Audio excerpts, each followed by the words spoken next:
Welcome back to America Decides. The man accused of setting fire to the Pennsylvania governor's mansion told police he was, quote, harboring hatred toward Josh Shapiro, the governor. The man's name is Cody Balmer, and he is charged with many things, among them attempted murder and terrorism. Shapiro had just celebrated the first night of Passover with his family, then put the family to bed when Balmer allegedly, according to the charging documents, broke into the mansion, set it ablaze with Molotov cocktails. Jonathan Greenblatt is the CEO of the Anti-Defamation League, and he joins me now from New York. Jonathan, great to see you. Thanks so much for making time for me. Based on what you know, would you call this a hate crime? Well, Major, it's certainly a case of domestic terrorism. I think it's very clear that this individual who targeted the governor and his family while they were sleeping in their home, the governor's residence, intended to inflict harm on this person. He said, as you mentioned at the top, that he harbored hatred. He wanted to find the governor and assault him with a hammer. This is certainly not normal. For it to be a hate crime, we would need to know that the intent was to target Governor Shapiro because he was Jewish or some other characteristic. I'm not sure that that's entirely clear, but what is clear is that attacking an elected official, attacking someone because of their politics, is demented, and it's domestic terrorism, plain and simple. And for what you and the ADL have been going through the last couple of years, does this raise a kind of sufficient level of anxiety to make you fear whether or not it is, under the actual definition of the law, a hate crime? It's something troublingly adjacent? Oh, absolutely, Major. Let's keep in mind that this happened on the first night of Passover.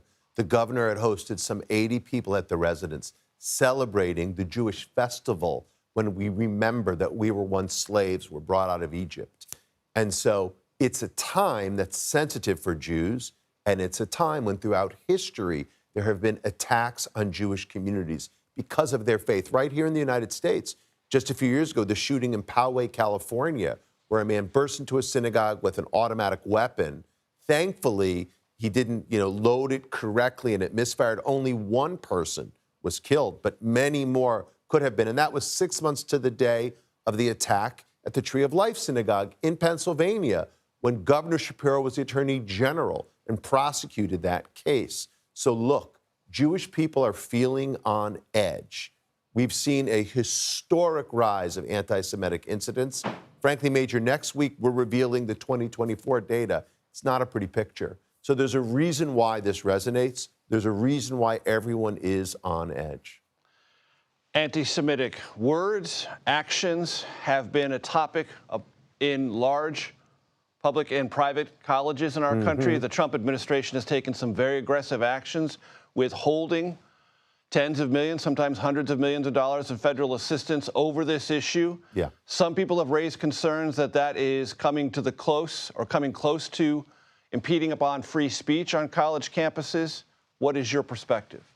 Well, it is absolutely, indisputably true that for some odd 18 months, Jewish students, their civil rights were being not just violated, Major, but trampled upon at some of the most prominent, prestigious universities in the world.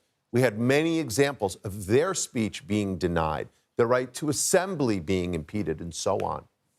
And so, look, it is true that aggressive and bold steps by the Trump administration have taken place. And look, this threat of withholding funds, it is a serious and rightfully rare step. My hope would be that the schools will respond to specific charges, resolve them, and then the funds will be restored. It's also fair to say, Major, that you should be able to protect the civil rights of Jewish students and preserve the civil rights of those who are accused of crimes.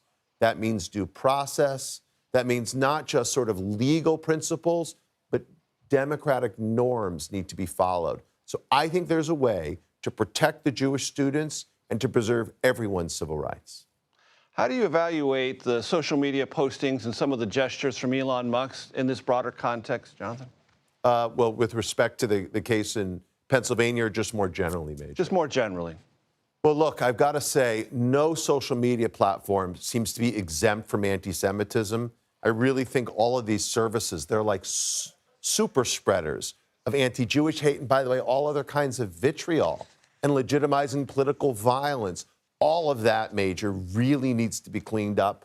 It's X, it's Facebook, it's Instagram, it's TikTok, it's all of them. ADL's Jonathan Greenblatt. Thank you very much, sir. I appreciate it. Always good to see you.